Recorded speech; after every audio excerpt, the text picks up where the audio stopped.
Bonjour à tous. Aujourd'hui j'avais envie de vous présenter un oracle. Donc il ne faut pas confondre tarot et oracle, je vous réexpliquerai ça par écrit sur l'article.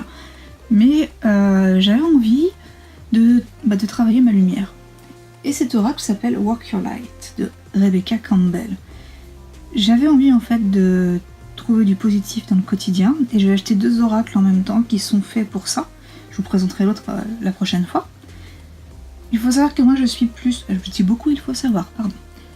Je suis plus expérimentée avec le bon vieux tarot de Marseille décliné sous une forme ou une autre avec ses arcanes majeures et ses arcanes mineures, même si ça fait assez longtemps que je ne l'ai pas travaillé. Et là j'avais vraiment envie de trouver une autre façon, une autre méthode, et je trouve que celui-ci répond parfaitement. J'ai surtout craqué, au-delà du Work Your Light, j'avoue, pour l'artwork, qui est donc par Daniel Noël. Je trouve ces couleurs pastel parfaites. J'aime le pastel, j'aime les couleurs de ce style, donc forcément ça m'a plu tout de suite.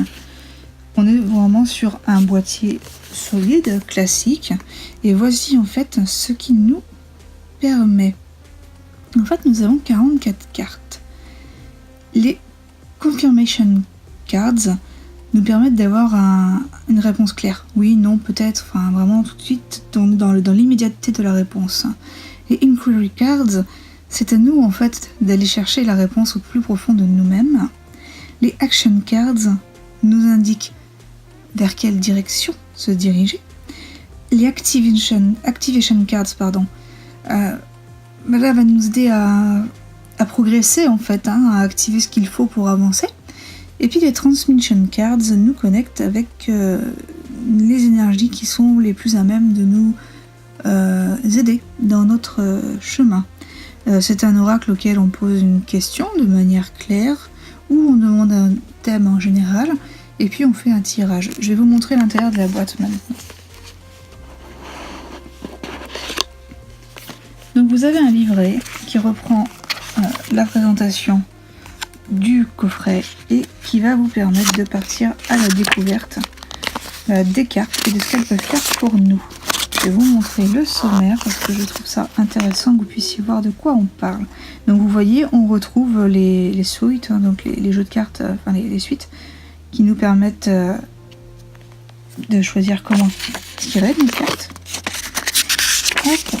Ensuite, nous avons ici, voilà, les autres cartes.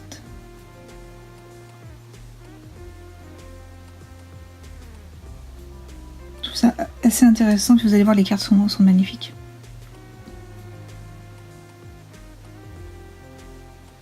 Voilà, donc vous voyez il y a quand même pas mal de choses à faire.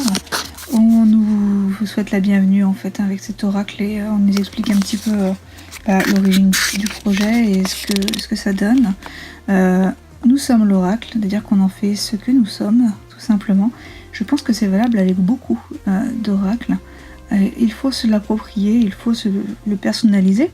Alors bien sûr, si vous tirez les cartes pour quelqu'un d'autre, c'est encore différent, mais là c'est à vous de travailler votre lumière pour l'apporter à vos proches ou à vos clients, si c'est votre métier, ou de toute façon si c'est votre métier, je vous apprends rien. Voilà, donc working with the work your light oracle. Donc là on a la présentation des différentes suites de cartes et comment ça fonctionne. On a, voilà, et vous voyez, j'en vous en parlais, le reading for other people, donc on saura en fait comment faire pour lire pour quelqu'un d'autre. Et puis on a petit à petit en fait comment s'approprier l'oracle, comment créer un... Enfin, ça c'est pas forcément obligatoire, il y a des gens qui n'ont pas cette croyance de créer un cercle ou un espace sacré où vous faites vraiment comme vous voulez. Donc là vous voyez il y a le instant guidance qui se fait qu'avec en fait les one card spread. C'est des réponses comme je vous disais rapides et efficaces, ça ne va pas tourner autour du pot concrètement. Après d'autres tirages, le Soul Callings, le Holy Trinity, le Decision Maker. J'aime beaucoup la façon dont ce titre est positionné. Enfin, pourtant je suis pas forcément sensible à l'esthétisme. Et là en fait vous avez le plus grand tirage. Et puis après, vous avez comme dans tous les oracles. Ce que veut dire chaque carte, concrètement. Moi, avant de lire cette partie-là, en général, quand j'ai fait l'acquisition d'un jeu, et c'est ce que je recommande pour toute personne débutante ou non, je prends mes cartes, une par une, je prends un carnet, ou même des fois carrément mon Book of Shadows, et j'inscris déjà ce que la carte m'inspire. La première, par exemple, des cartes, hop, on va faire ça un peu mieux. La première des cartes, elle a un titre comme toutes, et elle est le Yes. Just say yes. Mais on va pouvoir dire beaucoup de choses de cette carte. Qu'est-ce qu'on y voit? Qu'est-ce qu'elle nous inspire? Quel sentiment elle nous donne? En la touchant, est-ce qu'on n'a pas une autre perception, une autre vision? Est-ce qu'on n'a pas une autre lumière qui arrive? Moi, ce qui m'a percuté en tout premier dans cette carte, c'est justement la lumière que l'on voit partir du sommet des mains de la femme du milieu et aussi des femmes du côté. Et puis on a cette trinité qui moi m'a rappelé Hécate ou la déesse lunaire, la triple lune. On a vraiment beaucoup de détails sur la carte. On pourrait parler des tenues, on pourrait parler du décor, on pourrait parler de ce bleu contrastant avec ce rose qui est typique à l'oracle. Mais c'est vos impressions à vous qui vont être les plus importantes et non pas les miennes. Voilà, chacun les siennes. Pour vous montrer le dos de l'oracle, on n'est pas sur un jeu qui joue en reverse ou pas, donc on est vraiment voilà, sur quelque chose de sublime. Donc voilà en fait ce que je vous conseille pour développer votre intuition, développer vos caractéristiques propres à votre oracle, c'est de le prendre carte par carte et de noter d'abord ce qu'on ressent, et puis après pourquoi pas d'aller confronter à ce que le livre vous conseille, de surligner ce qui vous parle le plus, de surligner ce que vous pensez être le plus adapté à vos besoins. Enfin vraiment, faites-en votre jeu, work your light, mais travaillez également votre oracle, vraiment à votre façon à vous. Donc comme je disais, pour chaque carte, je vous montre quand même ce que ça donne. On va pas vous voyez là, c'est yes, yes, yes, yes, yes. Je pense que c'est une carte qu'on doit bien aimer trouver quand on espère quelque chose. Faut pas tricher. Voilà, donc chaque carte après, voilà. On est confronté en fait à ça, et la piste de travail c'est toujours celle-ci, work your light, c'est-à-dire que la carte m'a dit que bah là il faut que je dise say no, postpone or wait. Et puis vous voyez sur celui-ci c'est pareil. Alors à ma connaissance, ce jeu-là je l'ai pas vu en français mais c'est possible. Je vous avoue que très honnêtement j'ai aucune difficulté à acheter mes oracles en comment dire, je vais y arriver, en anglais, dans la mesure où ils sont beaucoup moins chers. Ça sera le cas notamment avec celui que je vous montrerai lors de la prochaine vidéo oracle. Il y avait quand même 10 balles de différence, et en plus, une de mes abonnées m'a dit que la traduction était atroce. Alors franchement, voilà. Bien sûr, si vous parlez pas anglais, bah, soit vous faites tout à l'intuition parce que vous avez l'habitude, soit en effet il vous faudra de la traduction. Après, si jamais vous achetez le jeu et que vous avez du mal à traduire certaines choses, n'hésitez pas à m'envoyer un email, je ferai ce que je peux pour vous aider. Si vraiment il vous plaît, mais que vous risquez d'être...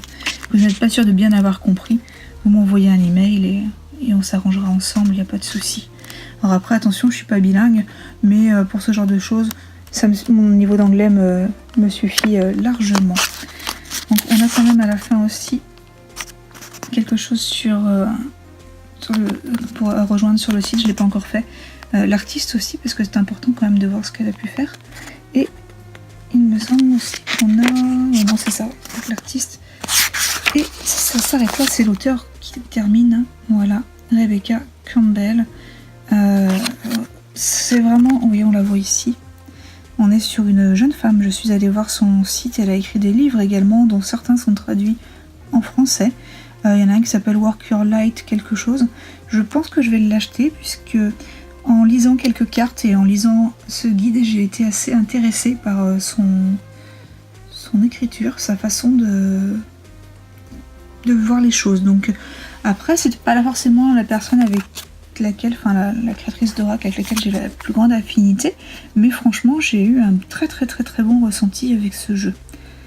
On va terminer avec une vision assez rapide quand même des cartes. J'espère que cela va vous plaire. Vous allez voir, moi je les trouve magnifiques. Donc Work Your Light, le jeu d'oracle Il me semble qu'il est à... Alors voilà, il est à peu près 19 $. Donc voilà, ça varie après dans les autres pays, hein, bien sûr. Je ne sais plus combien je l'ai payé. Il faudrait que je vérifie, comme je n'ai pas acheté que ça ce jour-là. Donc voilà, la carte 1, vous l'avez vu. Hop. Alors les cartes sont encore assez récentes, je les ai pas encore faites, donc du coup, elles résistent. Et je m'excuse, j'ai filmé en format vertical, j'ai pas pensé au format autre que story, alors que je vais vous mettre cette vidéo sur le blog. Donc désolé, c'est moins qualitatif, la prochaine fois je ferai plus attention. Je débute encore dans les vidéos sur le net, c'était pas forcément prévu que j'y vienne, et puis finalement, bah pour l'ésotérisme, pour les cartes, tout ça c'est quand même bien pratique. Trust your pass, j'aime bien ça. En fait, les oracles comme ça qui sont un peu en quelque sorte de développement personnel, c'est-à-dire qu'ils n'ont aucune prédiction d'avenir, ils sont plus sur des conseils, de la guidance. Je trouve ça des fois moins périlleux qu'un tarot. Ça dépend dans quelle période de notre vie nous sommes. Je sais que moi j'ai arrêté de consulter mes tarots quand ma dépression s'est vraiment déclarée, quand j'ai commencé à être très négative, puisque de toute façon le négatif attire le négatif, donc il faut être dans un état d'esprit un petit peu plus neutre. Et comme dirait mon mentor Maya Toll, Energy follows intention, et j'y crois vraiment, donc je pense qu'il faut savoir se mettre en condition avant de tirer les cartes. N'hésitez pas à méditer, n'hésitez pas à prendre un cristal de roche, à bien respirer, pourquoi pas vous préparer un thé si cela peut vous aider, à vous centrer, à activer vos chakras de manière correcte. On ne vous demande pas d'être parfait, on ne vous demande pas d'être une déesse, mais de vous mettre vraiment juste dans des conditions favorables au tirage de cartes, d'allumer une bougie. Vous voyez, j'en ai une ici. Si je veux faire un tirage, je vais l'allumer, c'est mon petit truc à moi. J'aime bien mettre aussi une senteur. Alors là, la bougie est déjà parfumée à la coco, donc je vais pas en rajouter. Mais pourquoi pas mettre un peu d'huile essentielle, une huile sorcière sur une bougie que vous brûlez pour la divination. Vraiment, il y a plein de choses différentes. Chacun trouvera son bonheur. Il y en a pour qui ça peut être de l'encens, ça peut être des fleurs séchées, ça peut être également, pourquoi pas, une musique particulière, une ambiance.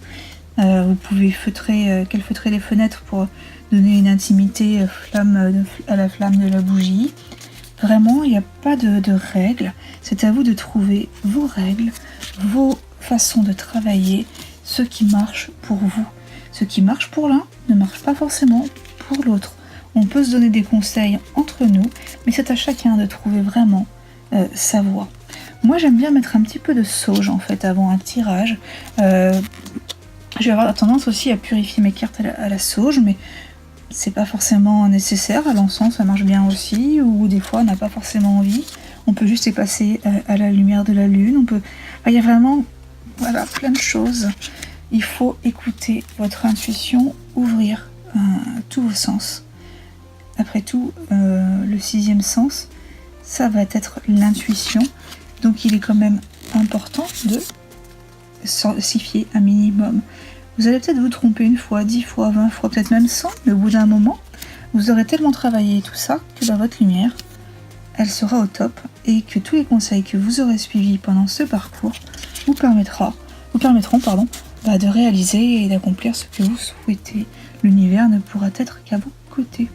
Alors attention, c'est pas miraculeux, c'est pas en tirant une carte de l'oracle que vous allez savoir si votre conjoint va vous demander en mariage, si votre tati va vous donner des sous à Noël, si le chat du voisin va bien, vous voyez, j'extrapole, hein, mais voilà, c'est pas ce genre d'oracle, c'est ça que je veux dire, ce n'est pas un jeu qui prédit le futur, il donne des réponses et il donne également du travail.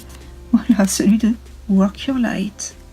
Vous voyez, les cartes, je trouve magnifiques, elles sont toutes différentes. L'artiste a fait quelque chose de sublime. Alors après, ça passe ou ça casse, hein. J'ai bien conscience qu'il a un style vraiment particulier. Moi, c'est ce qui m'a attiré tout de suite.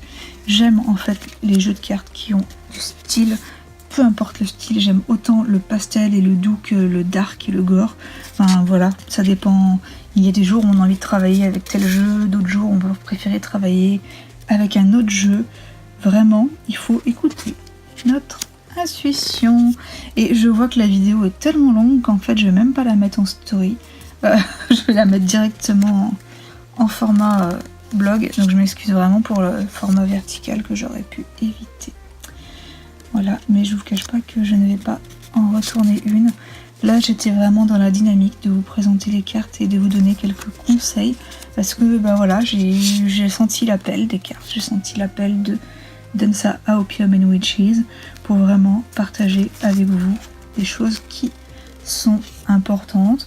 Vous êtes nombreux à me dire que vous avez besoin de connaissances. Je ne les ai pas toutes, loin de là, mais je vous apporte les miennes.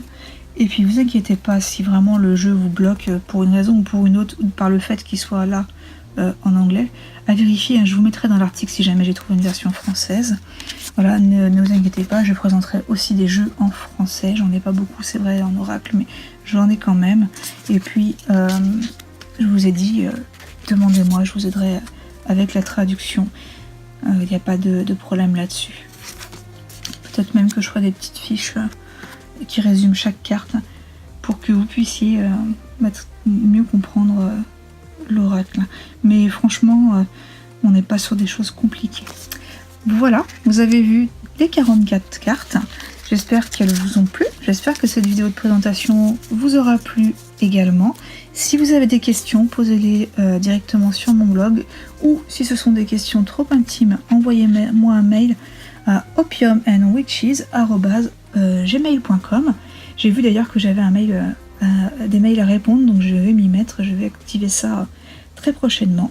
Je vous souhaite une bonne journée. Laissez-vous guider par la lumière et soyez bénis.